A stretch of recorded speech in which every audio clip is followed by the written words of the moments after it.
आज की इस वीडियो में हम पढ़ेंगे इनइलास्टिक डिमांड कि इनइलास्टिक डिमांड हमारे पास क्या है और ये कौन सा सिचुएशन होता है। इनइलास्टिक डिमांड के सिचुएशन में हमारे पास इलास्टिसिटी की जो वैल्यू होती है वो लेस देन 1 होती है।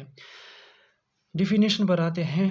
डिफिनेशन इसका inelastic demand means when price rises और फॉल्स क्वांटिटी डिमांडेड फॉल्स और rises by a very less amount.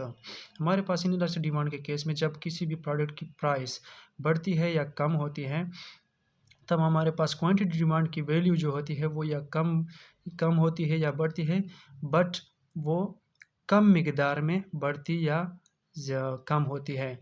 मतलब कि जब भी किसी भी प्रोडक्ट की प्राइस में चेंज आती है तो क्वांटिटी डिमांड में जो चेंज आती है वो कम होती है।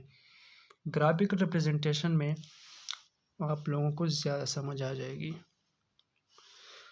तो ग्राफिकल रिप्रेजेंटेशन में हमारे पास X axis and Y axis पे हमारे पास प्राइस एंड क्वांटिटी है, यहाँ हमारे पास डिमांड कर्व है। तो यहाँ पे देखिए जब $4 पहले प्रोडक्ट की जो प्राइस थी वो $4 थी, तब हम 100 यूनिट्स डिमांड करते थे।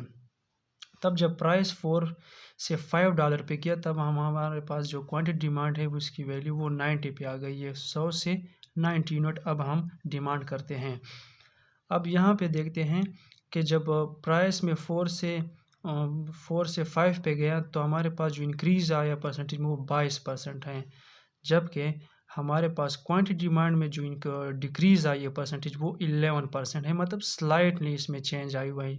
यूनिट में हम क्या करते थे, यूनिट में हमारे पास ये 22% होता है और जो क्वांटिटी में चेंज है वो भी 22%। लेकिन यहाँ पर इस केस में जो इनइलास्टिक डिमांड के केस है, यहाँ पर हमारे पास जो क्वांटिटी में चेंज है वो स्लाइट होता है, वो उसके बराबर नहीं होता, बल्कि ये 11% इसमें चेंज आया है।